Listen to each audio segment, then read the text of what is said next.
सभी का study with Swati YouTube channel पर। दोस्तों आज के अपने इस वीडियो में हम बात करेंगे बीएड थर्ड सेमेस्टर से जो आपका पेपर 2 है, निर्देशन एवं परामर्श यानी गाइडेंस एंड काउंसलिंग। तो यहाँ पर हम BEd third semester CSJMU university of Kanpur की बात करें, बीएड थर्ड सेमेस्टर और फर्स्ट सेमेस्टर दोनों के एग्ज़ाम साथ ही कंडक्ट कराए जा रहे हैं।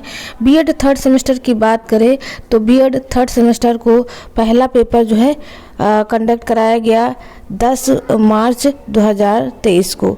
तो यहाँ पर हमने पेपर 1 कंप्लीट करा दिया था, यूनिट वाइज चीज़ें सारी कंप्लीट कराई थी। किस तरह से आपके शॉर्ट और लॉन्ग क्वेश्चन पूछे जा रहे हैं, प्रीवियस ईयर के क्वेश्चन कैसे थे, उन सभी को मैंने शामिल किया था। तो यहाँ पर बीएड थर्ड सेमेस्टर से निर्देशन एवं परामर्श यानी गाइडेंस एंड काउंसलिंग पेपर 2 को हम कवर कराएंगे और यहाँ पर आज के इस वीडियो में यूनिट फर्स्ट जो है हम कंप्लीट करा देंगे। चूँकि हम हर एक वीडियो में यूनिट वाइज चीज़ें कंप्लीट करा रहे हैं, यूनिट फर्स्ट के लिए, यूनिट सेकंड, थर्ड और फोर्थ के लिए, सभी के लिए एक एक वीडियो आपको मिलेगा।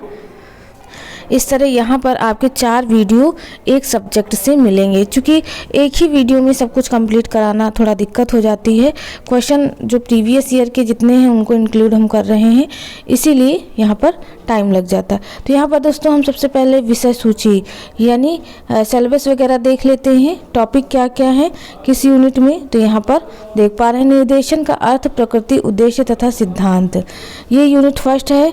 सेकंड है निर्देशन के प्रकार, शैक्षिक, व्यावसायिक तथा व्यक्तिगत। तो इस तरह से यहाँ पर ये जो 2 टॉपिक हैं ये यूनिट फर्स्ट के हैं। देखिए 2 टॉपिक ज़रूर आपको लग रहा है, लेकिन यूनिट फर्स्ट में क्वेश्चन काफ़ी मिलेंगे इन दोनों टॉपिक से। उसके बाद आपका यूनिट सेकंड, थर्ड और फोर्थ रहेगा, जिसको हम हर एक वीडियो में कवर करेंगे। तो यहाँ पर हम पहले आज के इस वीडियो में यूनिट फर्स्ट यानी गाइडेंस के बारे में सारी चीज़ें कवर करने वाले हैं। तो यहाँ पर ये आप सिलेबस इंग्लिश में भी देख पा रहे हैं, यहाँ पर इस तरह से इन चीज़ों को रखा गया है। तो चलिए दोस्तों आज के अपने इस वीडियो को हम यूनिट फर्स्ट से शुरू करते हैं और हमारा पहला यूनिट से निर्देशन का अर्थ, प्रकृति, उद्देश्य तथा सिद्धांत है यानी meaning, nature, AIIMS and principles of guidance से पहला प्रश्न यहाँ पर देख लेते हैं। तो यहाँ पर पहला प्रश्न देखिए किस तरह से 2018, 19 और 20 इन तीनों सालों में पूछा गया है। तो बहुत इम्पोर्टेंट यहाँ से आपको क्वेश्चन मिलेंगे। पहला प्रश्न है निर्देशन का क्या अर्थ है, निर्देशन की प्रमुख विशेषताएं तथा क्षेत्र पर प्रकाश डालिए। दूसरा है निर्देशन किसे कहते हैं, निर्देशन की महत्वपूर्ण विशेषताओं तथा विषय क्षेत्र का वर्णन कीजिए। चौथा है तीसरा निर्देशन से आप क्या समझते हैं, यानी कुल मिलाकर निर्देशन का अर्थ, परिभाषा, प्रकृति, विशेषता, यही सब में पूछा गया है। तो यहाँ पर चूंकि आपका यूनिट फर्स्ट जो है इसी पर बेस्ड है, ठीक है कि निर्देशन का अर्थ क्या है, प्रकृति, उद्देश्य, सिद्धांत, तो इनसे जो भी क्वेश्चन बने हैं यहाँ पर उनको रख रहा है। तो सबसे पहले हम यहाँ पर निर्देशन का अर्थ देख लेते हैं, क्या है गाइडेंस की मीनिंग। तो यहाँ पर अगर हम दोस्तों निर्देशन के अर्थ की बात करें तो दिया है निर्देशन का अर्थ पथ प्रदर्शन करना, निर्देशन करना या संकेत करना। यह एक व्यक्तिगत कार्य है जो किसी व्यक्ति को उसकी समस्याओं के समाधान के लिए दिया जाता है। यह ऐसी प्रक्रिया है जिसमें अनुभवी व्यक्ति अनुभवहीन प्राणी को निर्देशित करता है, अर्थात किसी व्यक्ति की रुचि, योग्यता व क्षमता को ध्यान में रखते हुए इसके आधार पर या उसके आधार पर पथ प्रदर्शन करना ही निर्देशन कहलाता है।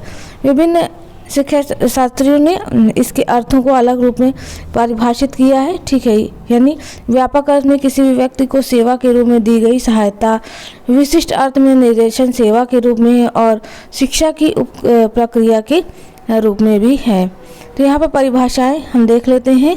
आपको लॉन्ग के लिए कम से कम 2 परिभाषाएं तो याद होनी ही चाहिए। पहला जोन्स के अनुसार निर्देशन किसी के द्वारा दी जाने वाली व्यक्तिगत सहायता है जो व्यक्ति को दिशा चुनने और जीवन की समस्याओं का समाधान करने में सहायता करती है। दूसरा है प्रॉक्टर के अनुसार निर्देशन एक ऐसी सेवा है जो व्यक्ति को स्कूल या उसके बाहर के वातावरण में समायोजन करने के लिए दी जाती है। इसी तरह हस्बैंड के अनुसार निर्देशन व्यक्ति को भावी जीवन के लिए तैयार करता है तथा समाज के साथ समायोजित करने में सहायता करता है, ठीक है। इसी तरह से कोठारी शिक्षा आयोग ने भी परिभाषाएं दी हैं। तो इन परिभाषाओं को आप बुक से या फिर सीरीज वगैरह जो भी है आपके पास वहाँ से ज़रूर पढ़ लीजिएगा। 2 परिभाषाएं तो आपको याद होनी ही चाहिए निर्देशन की। ये हो गई परिभाषाएं। अगला देख लेते हैं निर्देशन की विशेषताएं। क्या कुछ विशेषताएं हैं, तो उन्हें भी हम देख लेते हैं।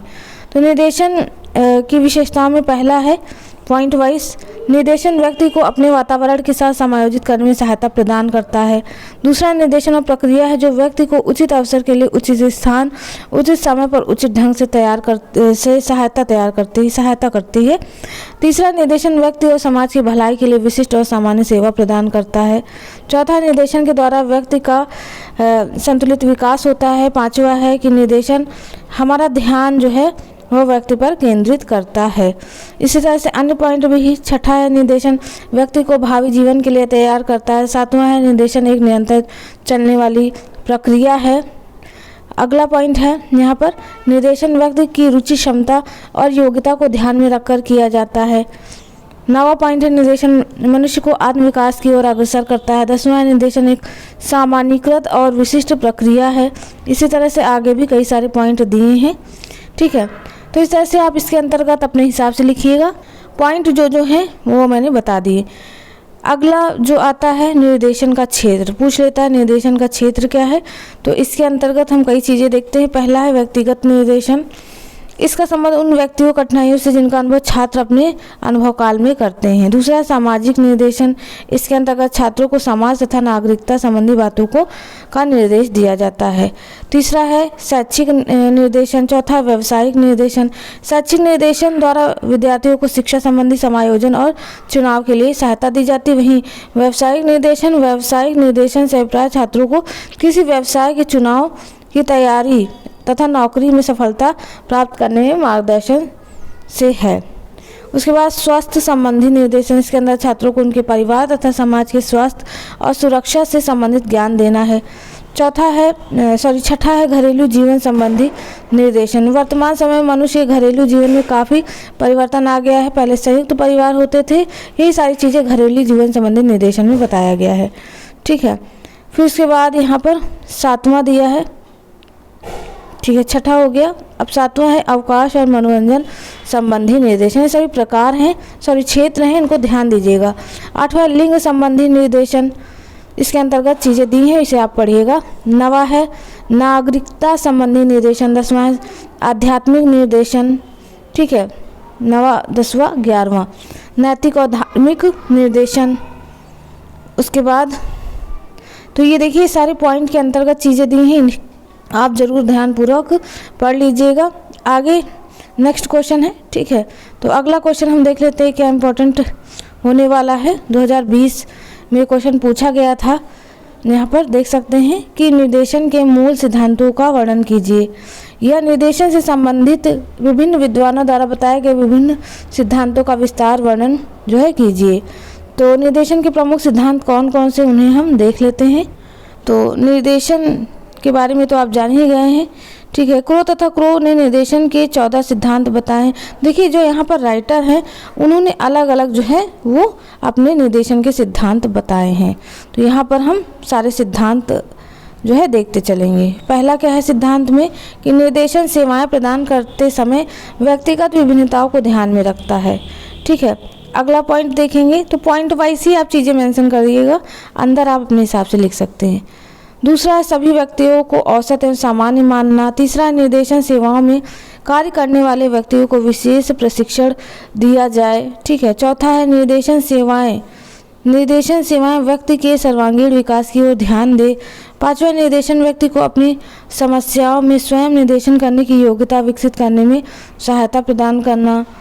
ये सारे पॉइंट आ जाते हैं। 6 है कि व्यक्ति के महत्व एवं प्रतिष्ठा दिया है की स्वीकृति। 7वां दिया है कि निर्देशन कार्य में व्यक्ति को संपूर्ण व्यक्तित्व पर दृष्टि रखनी चाहिए, ठीक है। आगे भी पॉइंट दिए हैं तो पॉइंट ज़रूर ध्यान दीजिएगा, चूँकि आपका 2020 का क्वेश्चन है तो पूछा जा सकता है। निर्देशन प्रक्रिया से संबंधित विभिन्न कार्यकर्ताओं के कार्यों में समन्वय। आगे दिया है 9 पॉइंट काफ़ी हैं इसमें कि निर्देशन कार्यकर्ताओं को आवश्यक गोपनीय बनाए रखना, नैतिक आचरण संहिता का पालन करना। 10वां है निर्देशन सेवा पर्याप्त आंकड़ों के वस्तुगत अध्ययन तथा पर्याप्त विश्लेषण पर आधारित हो। 11वां है निर्देशन व्यवस्था में समाज एवं व्यक्ति की आवश्यकता अनुसार परिवर्तन किए जा सकने के लिए कुछ लचीलापन होना चाहिए। 12वां है समकालीन राजनैतिक एवं सामाजिक परिस्थितियों में निर्देशन को परिचित होना चाहिए। 13वां निर्देशन जीवन पर्यंत चलने वाली प्रक्रिया है। तो ये सारे पॉइंट आ जाते हैं। ठीक है, तो इतने पॉइंट थे यहाँ पर 13 पॉइंट। इन सभी को जो है आप पढ़ लीजिएगा अपने हिसाब से, जो है 10 पॉइंट तो आप याद कर लीजिएगा पढ़ के। चलिए नेक्स्ट इंपॉर्टेंट क्वेश्चन देख लेते हैं, क्योंकि यहाँ पर मैं 2017, 16, 17, 18, 19 और 20 से ही जितने क्वेश्चन पूछे गए उनको रख रही हूँ। तो अगला इंपॉर्टेंट क्वेश्चन हो जाता है कि व्यावसायिक निर्देशन शैक्षिक निर्देशन पर प्रभुत्व रखता है, स्पष्ट कीजिए और इस कथन का औचित्य बताइए। देखिए यहाँ पर निर्देशन के बारे में हम जान चुके हैं कि क्या निर्देशन है। इसमें व्यावसायिक निर्देशन शैक्षिक निर्देशन पर प्रभुत्व रखता है, इसको हम देख लेते हैं। इसमें दिया कि निर्देशन एक संपूर्ण प्रक्रिया है, सही प्रकार का निर्देशन अंततः एक लक्ष्य को लेकर चलता है और वह लक्ष्य व्यक्ति के जीवन की संभावित सर्वांगीण उन्नति एवं सफलता जो समाज को आगे बढ़ाए। इस दृष्टि से शैक्षिक और व्यावसायिक दोनों प्रकार के निर्देशन का निकट संबंध है। शिक्षा का एक महत्वपूर्ण उद्देश्य है व्यक्ति को जीवन अर्जन के योग्य बनाना। कोई भी शिक्षा तब तक सफल नहीं हो सकती जब तक वह व्यक्ति के जीवन के व्यावसायिक पहल को भी अपने अंदर समाविष्ट ना करे। ठीक है, यही सारी चीज़ें जो हैं दी हुई हैं। आगे बढ़ते और भी चीज़ें हम देख लेते हैं। यहाँ पर दिया है कि शिक्षा के विभिन्न स्तरों पर व्यावसायिक निर्देशन, जिसमें पहला पॉइंट है प्राथमिक स्तर पर व्यावसायिक निर्देशन क्या है। ठीक है, प्राथमिक स्तर पर व्यावसायिक निर्देशन नींव तैयार करता है। पाठचर्या एवं पाठ्यक्रम के माध्यम से आधारभूत कौशल तथा दृष्टिकोण का विकास होता है जो कार्य सफलता के लिए आवश्यक होते हैं। ठीक है, उसके बाद यहाँ पर उच्चतर माध्यमिक स्तर पर व्यावसायिक निर्देशन क्या होता है। तो माध्यमिक विद्यालय बालक बालिकाओं की रुचि एवं व्यावसायिक आवश्यकताओं पर अच्छी तरह ध्यान दे सके, ये सारी चीज़ें हैं जिसमें विद्यार्थियों को अपनी क्षमताएं सीमाओं का ज्ञान होना चाहिए। दूसरा है कि छात्रों को विभिन्न व्यवसायों एवं वांछनीय योग्यताओं से परिचित कराना। तीसरा, छात्रों को सही विकल्प चुनने में सहायता देना। ठीक है, तो ये पॉइंट आप अंतर्गत खुद से भी पढ़ सकते हैं। चौथा है कि व्यावसायिक निर्देशन जो है चुने व्यवसाय में प्रवेश की तैयारी करने में सहायक होता है। आगे बस इतना ही था ये क्वेश्चन। तो इस तरह से आप इस क्वेश्चन को अच्छे से पढ़िएगा। इसके अंतर्गत चीज़ें आप ध्यानपूर्वक पढ़ लीजिएगा, क्योंकि आपका ये क्वेश्चन प्रीवियस ईयर का है, तो आने वाले समय में या आने वाले पेपर में पूछा जा सकता है। ठीक है, मैं उतने ही क्वेश्चन बता रही हूँ जितने कि आप पढ़ पाएँ आने वाले एग्ज़ाम के लिए। नेक्स्ट क्वेश्चन देखते हैं, निर्देशन की प्रमुख परिभाषाएँ। ये आपका 2018 के क्वेश्चन पेपर में पूछा गया था। तो देखिए शुरुआत में ही हमने निर्देशन का अर्थ और परिभाषा देख लिया था, तो यहाँ पर कई सारी परिभाषाएं वही हैं, तो आप इन्हें पढ़ लीजिएगा खुद से। चलिए नेक्स्ट इम्पॉर्टेंट क्वेश्चन देख लेते हैं। अगला इम्पॉर्टेंट क्वेश्चन आ जाता है कि निर्देशन के कार्य। ये 2019 और 2020 कानपुर बीएड थर्ड सेमेस्टर में पूछा गया था। तो निर्देशन के कार्य यहाँ पर दिए हैं, नंबरिंग वाइज हम देख लेते हैं। निर्देशन व्यक्ति में निहित सजीव तथा क्रियात्मक शक्तियों के विकास का कार्य करता है।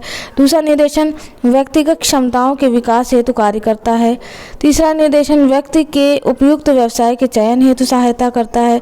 जीवन की कठिनाइयों का सामना करने के लिए निर्देशन व्यक्ति को संगठित करने का कार्य करता है। व्यावसायिक क्षमताओं का विकास से संबंधित कार्य यहाँ पर देख लेते हैं, दिया है। हाँ ठीक है, पांचवा है कि चार तक हो गया। पांचवा है कि व्यावसायिक क्षमताओं के विकास का ये कार्य करता है। छठा है उपयुक्त विषय के चयन में सहायता करना। ये सारे पॉइंट है, आप अंतर्गत खुद से भी लिख सकते हैं। सातवां है कि कक्ष व्यवहार के विकास का कार्य करता है। शैक्षिक उपलब्धि बढ़ाने का कार्य करता है निर्देशन। विद्यालय की अन्य गतिविधियों के विकास हेतु कार्य। 10वां भावात्मक और राष्ट्रीय एकता के विकास पर कार्य। ये सारे पॉइंट हैं, इसके अंतर्गत आप लिख सकते हैं। तो दोस्तों ये था निर्देशन के कार्य, 10 कार्य थे। इन कार्यों को आप अच्छे से पढ़ लीजिएगा, क्योंकि इसे आपके प्रीवियस ईयर के एग्ज़ाम में दिया गया था करने के लिए। ठीक है, तो ये पूछा जा सकता है, 2019 और 20 में पूछा गया था, तो समझ लीजिए बहुत इंपॉर्टेंट क्वेश्चन है। नेक्स्ट इंपॉर्टेंट क्वेश्चन देख लेते हैं कि शैक्षिक निर्देशन की प्रकृति क्या है। कार्य तो हम देख चुके हैं, उद्देश्य देख चुके हैं, कार्य देख चुके हैं और क्षेत्र भी देख चुके हैं। अब यहाँ पर लास्ट बचता है कि निर्देशन की प्रकृति कैसी है। तो हम निर्देशन की प्रकृति देख लेते हैं, क्योंकि ये 2019 के पेपर में पूछा था। तो प्रकृति में पहला पॉइंट, निर्देशन एक सतत प्रक्रिया है। सतत यानी लगातार चलने वाली प्रक्रिया है। आगे बढ़ते हैं और देखते हैं कुछ और पॉइंट। अगला पॉइंट इसमें दिया है कि क्षमताओं का विकास। निर्देशन में व्यक्ति की स्वयं की क्षमताओं का विकास किया जाएगा। तीसरा, प्रशिक्षण आवश्यक है। निर्देशन सामान्य व्यक्तियों का कार्य जो है वह कार्य नहीं है। निर्देशन की प्रक्रिया में व्यक्ति को विभिन्न प्रकार की तकनीकों का कौशल प्रयोग करना होता है। अगला पॉइंट है समायोजन में सहायक। फिर छठा पॉइंट, निर्देशन एक शैक्षिक सेवा है। पांचवा हो गया। छठा है शिक्षा की उप प्रक्रिया। ये सभी इसके पॉइंट है। एक संगठित सेवा के रूप में इसकी प्रकृति है। निर्देशन अनुदेशन से भिन्न है। फिर एक विशिष्टकृत एवं सामान्यकृत यह सेवा है। निर्देशन सभी के लिए है। ये सारे पॉइंट हैं इसके, ठीक है। उसके बाद हमारा नेक्स्ट क्वेश्चन आएगा। तो प्रकृति के लगभग 10 पॉइंट हैं। इन प्रकृति को आप जरूर पढ़ लीजिएगा और इस क्वेश्चन का आंसर भी आप तैयार करना, क्योंकि प्रीवियस ईयर 2019 के पेपर में ये पूछा गया था। नेक्स्ट इंपॉर्टेंट क्वेश्चन देख लेते हैं, जो कि आपका 2019 में ही पूछा गया था। अगला इंपॉर्टेंट क्वेश्चन है कि समृद्ध भारत के लिए निर्देशन सेवाओं की अत्यधिक आवश्यकता है। विभिन्न परिप्रेक्ष्य में इस कथन की विवेचना कीजिए। देखिए, इसमें भी आप अपने हिसाब से बना करके चीज़ें लिख सकते हैं, ठीक है, कि कैसे कैसे आदिकाल में मानव का जीवन अत्यधिक सरल था, कैसे कैसे परिवर्तन हुआ, चीज़ें बढ़ी। तो यही सारी चीज़ें परिवर्तन के रूप में बताई गई हैं। तो इन्हें आप पढ़ सकते हैं अपने हिसाब से, या फिर स्क्रीनशॉट वगैरह लेकर पढ़ सकते हैं। तो इसमें जैसे पॉइंट वाइज चीज़ें देख लेते हैं कि परिवार के रूप में परिवर्तनों के कारण, श्रम और उद्योग की परिवर्तित दशाओं के कारण, जनसंख्या वृद्धि की समस्या, प्रतियोगिता की प्रबल भावना, ठीक है, नैतिक व धार्मिक परिवर्तन, परिवर्तित शिक्षा विचारधाराएं, परिवर्तित सामाजिक दशाएं, ये सारी पॉइंट आ जाते हैं। तो चलिए नेक्स्ट इंपॉर्टेंट क्वेश्चन देख लेते हैं, जो कि पूछा है कि शैक्षिक निर्देशन के मुख्य उद्देश्य तथा शिक्षा के विभिन्न स्तरों पर शैक्षिक निर्देशन के कार्यों का वर्णन कीजिए। शैक्षिक निर्देशन के मुख्य उद्देश्यों का वर्णन कीजिए। ये 2018 के क्वेश्चन पेपर में पूछा गया था। तो यहाँ पे कई सारे पॉइंट है शैक्षिक निर्देशन के, कि बालक के शारीरिक, संवेगात्मक, बौद्धिक, व्यक्तित्व, सामाजिक और नैतिक विकास को शैक्षिक लक्ष्यों के रूप में माना गया है। जैसे पहला पॉइंट है कि विद्यार्थी के शैक्षिक कार्यक्रम में उचित प्रगति करने में सहायता करना। अगला पॉइंट है, यानी दूसरे नंबर का है कि विद्यार्थियों की रुचि, योग्यता, साधनों के अनुसार शिक्षा की योजना तैयार करना तथा उचित पाठ्यक्रमों को चुनना और विद्यार्थियों की सहायता करना। शिक्षण संस्थाओं से संबंधित कर्मचारियों आवश्यक पाठ्यक्रम एवं प्रशासनिक प्रबंधन में परिवर्तनों का सुझाव देना, जिससे कि विद्यार्थियों की आवश्यकताओं की अच्छी तरह पूरा किया जा सके तथा शैक्षिक क्षेत्रों में वे वांछनीय प्रगति जो है प्राप्त कर सकें। चौथा है, वर्तमान शिक्षा स्तर को ध्यान में रखते हुए विद्यार्थियों की शैक्षिक संभावनाओं का पता लगाने में विद्यार्थियों की सहायता करना, ठीक है। तो ये जो है ये कुछ उद्देश्य थे। यहाँ पर जे जोन्स ने भी उद्देश्य काफ़ी सारे बताए हैं, तो उन्हें आप पढ़ सकते हैं। यानी जो उद्देश्य बताए गए हैं आप इसमें से काट छाट के लिख सकते हैं। नेक्स्ट इंपॉर्टेंट क्वेश्चन देख लेते हैं। तो अगला इंपॉर्टेंट क्वेश्चन पूछा गया है कि शिक्षा के विभिन्न स्तरों पर शैक्षिक निर्देशन के स्वरूप एवं कार्यों का वर्णन कीजिए। 2018-19 के पेपर में पूछा था।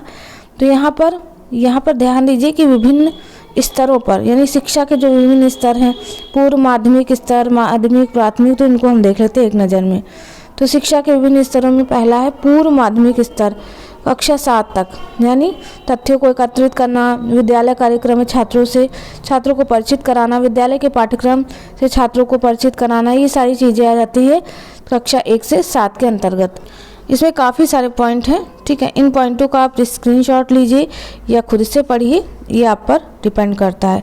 कक्षा 8 तक के लिए बताया गया कि नए छात्रों तथा अभिभावकों की विद्यालय के संबंध में जानकारी बढ़ाने के लिए कार्यक्रम चलाना, ठीक है। छात्रों के स्वयं को जानने का कार्यक्रम, विषय के चुनाव के बारे में जानकारी, विभिन्न व्यवसायों के बारे में जानकारी, तो ये कक्षा 8 तक के बच्चों के लिए कहा गया है। माध्यमिक स्तर पर कक्षा 10 तक के बच्चों के लिए, यानी कक्षा 8 के समान कार्यक्रम ही लागू होंगे इस पर। ऐसे विद्यार्थियों के लिए जो विषय बदलना चाहते हैं, निर्देशन का प्रबंधन करना। आगे देख लेते हैं, ठीक है। आगे यहाँ पर सारे पॉइंट लाइन से ही दिए हैं। फिर फिर है उच्च माध्यमिक स्तर पर, जो कि कक्षा 12 तक के लिए होगा। सामान्य अन्य क्षमताओं के भांति होते हैं सामान्य कार्यक्रम। विशेष कार्यक्रम निम्नवत हैं, जैसे छात्रों की रुचियों, अभिरुचियों तथा व्यक्तित्व के बारे में तथ्य इकट्ठित करना, छात्रों को स्वयं को पहचानने के लिए कार्यक्रम का विशेष आयोजन करना, विभिन्न कॉलेजों तथा उच्च शिक्षा संस्थाओं में विभिन्न पाठ्यक्रमों के बारे में विशेष जानकारी देने, सारे पॉइंट आ जाते हैं। ठीक है, नेक्स्ट इम्पॉर्टेंट क्वेश्चन देख लेते हैं। अगला इम्पॉर्टेंट क्वेश्चन है कि शैक्षिक एवं व्यावसायिक निर्देशन में क्या अंतर है। छात्रों के व्यावसायिक निर्देशन में विद्यालय की क्या भूमिका है। शैक्षिक व्यवसायिक निर्देशन के अंतर को हम देखेंगे। यहाँ पर व्यवसायिक निर्देशन में विद्यालय की भूमिका के बारे में बताया गया है कि व्यवसायिक निर्देशन के उद्देश्य, आवश्यकता और महत्व से स्पष्ट है कि विद्यालय के सहयोग के अभाव में इनकी पूर्ति नहीं हो सकती। व्यवसायिक निर्देशन का कार्य वास्तव में स्कूल स्तर पर ही शुरू हो जाना चाहिए, लेकिन सामान्य व्यवसायिक निर्देशन माध्यमिक स्तर पर विद्यालयों को देना आरंभ हो जाना चाहिए। निर्देशनकर्ताओं का मत है, बस यहाँ पर ये है अंतर जो है, यहाँ पर अभी हम देख लेते हैं। ठीक है, शायद ये PDF में छूट गया है। ठीक है, इसे हम देख लेते हैं। इस क्वेश्चन को आप ध्यानपूर्वक देखिएगा। देखिए यहाँ पर दिया है कि व्यक्तिगत निर्देशन का मूलाधार है। इस कथन की समीक्षा कीजिए। ये 2019 के पेपर में पूछा गया था, तो इस क्वेश्चन का आंसर भी हम देख लेते हैं। तथ्यों से इसे समझा जा सकता है, यानी पॉइंट वाइज हम इसे देखते हैं। समस्या का शीघ्र समाधान करने में व्यक्तिगत निर्देशन अत्यंत महत्वपूर्ण है। इसमें काफ़ी सारी चीज़ें देखिएगा। चलिए, नेक्स्ट पॉइंट है कि समस्या का पूर्ण समाधान संभव। कहा गया कि व्यक्ति की समस्या का पूर्ण समाधान व्यक्तिगत निर्देशन के द्वारा ही संभव है। तीसरा है कि व्यक्ति विशेष की आवश्यकता समझने में, कि व्यक्तिगत निर्देशन में व्यक्ति की विशेष आवश्यकताओं का पता लगाने का प्रयास किया जाता है, और यह भी तभी संभव हो सकता है जब निर्देशन प्राप्तकर्ता और निर्देशन प्रत्यक्ष रूप से लगातार संपर्क में रहें। ठीक है, नेक्स्ट है पॉइंट व्यक्तिगत गोपनीयता को बनाए रखना। तो प्रत्येक व्यक्ति का निजी जीवन होता है तथा उनकी अनेक समस्याएं भी गोपनीय होती है, तथा व्यक्तिगत निर्देशन में ही गोपनीयता बनाए रखने की एकमात्र गारंटी दी जा सकती है। तो ये पॉइंट पूरी तरह से आप पढ़ लीजिएगा, अपने हिसाब से लिख सकते हैं, रटने की ज़रूरत नहीं है। नेक्स्ट पॉइंट है कि पारिवारिक समायोजन के लिए, तो समाज जो है व्यक्तियों के समूह से मिलकर बना है। एक व्यक्ति समाज के समान परिवार की भी एक इकाई होता है। परिवार में समायोजन किए बिना वह समाज में समायोजित नहीं कर सकता। ये सारी चीज़ें इसके संदर्भ में दी हुई हैं। तो यहाँ पर ये लास्ट था। तो ये हो गया आपका यूनिट फर्स्ट कंप्लीट। दोस्तों, यहाँ पर एक क्वेश्चन जो है वो PDF में छूट गया है, उसे हम नेक्स्ट वीडियो में कवर करा देंगे। अगर आपके पास बुक वगैरह हो या सीरीज वगैरह हो तो अंतर ज़रूर पढ़ लेना, शैक्षिक और व्यावसायिक निर्देशन में क्या अंतर है। इंपॉर्टेंट क्वेश्चन है, इसलिए मैंने बता दिया है। तो आप इस क्वेश्चन का आंसर जो है गूगल पर भी सर्च करके प्राप्त कर सकते हैं। तो चलिए दोस्तों, आज के इस वीडियो में बस इतना ही। मिलते हैं अपने एक नेक्स्ट वीडियो में यूनिट 2 के साथ। तब तक के लिए आप सभी का बहुत बहुत धन्यवाद। Thank you friends, keep watching and share to others.